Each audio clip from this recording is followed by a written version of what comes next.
close the window now? My garden smells lovely tonight. Does it? Must be that new fertiliser your dad put down.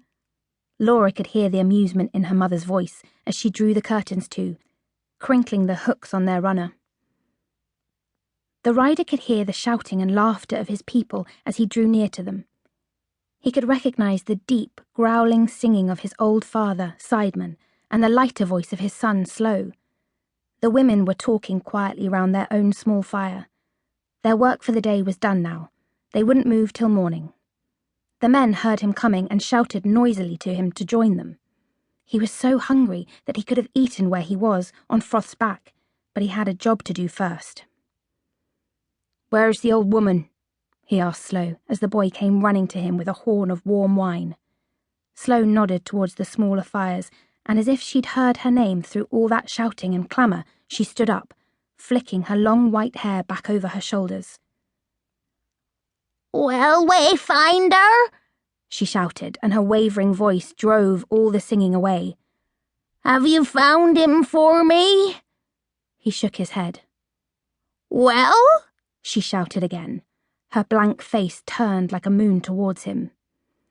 "No, old woman, not yet, but I have sense in my mind-hole that he's somewhere round about." "Then why for does he stay away from me?" All that could be seen of her in the darkness was the pale cloak of her hair as she moved from fire to fire, stepping and stumbling over the sprawling figures. Slow ran to help her. When she reached Wayfinder, she put her hand out to stroke Froth's back.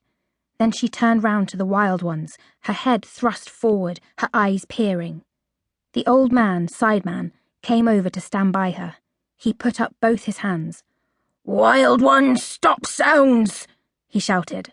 "The old woman has word sayings for you." The wild ones muttered as the old woman spoke to them. "What's happening to us?" she asked. "We've wandered here far from our wilderness. He brought us here and now he's left us. What is he searching for, wild ones? Do you know?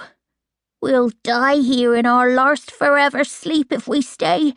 This is no country for wild ones, this land." They grunted in agreement. "And step by step my eyes are growing dimmer. I have no sight of your faces, only the flickerings of your fires. I can see the moon eye in the sky, but I can't see her shadowings on earth. Night is nuzzling round me, and I think in my mind-hole I know why. Do you? Do you?" "We know why, old woman," grunted Sideman. "It's because my unicorn is gone. My eyebright turns to darkness without him, he knows that, and yet he leaves me here. Where's my Spellhorn, Sideman?" He put his hands over his eyes and shook his head. "We followed our noses far in the night, sniffing for him." "He had no why for to go away from us. Where is he?" "Perhaps he's been snatched," Slow suggested.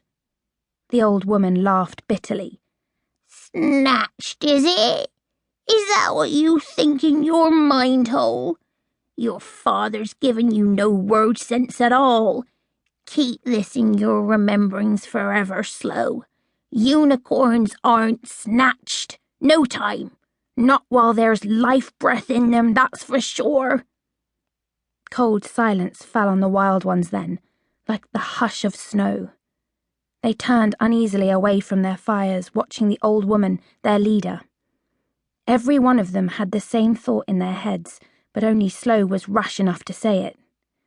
"Then, if he hasn't been snatched, he must have taken the long forever sleep." The old woman shuddered. "If he's in last sleep, then I'm for last sleep too, and all of you know that. There's no way back to the wilderness, not without Spellhorn. The wild ones are way lost forever." The watchers round the fires kept their silence. Sideman, the old woman's closest friend, clucked deep in the back of his throat. He threaded his twisted fingers through the long strands of his beard.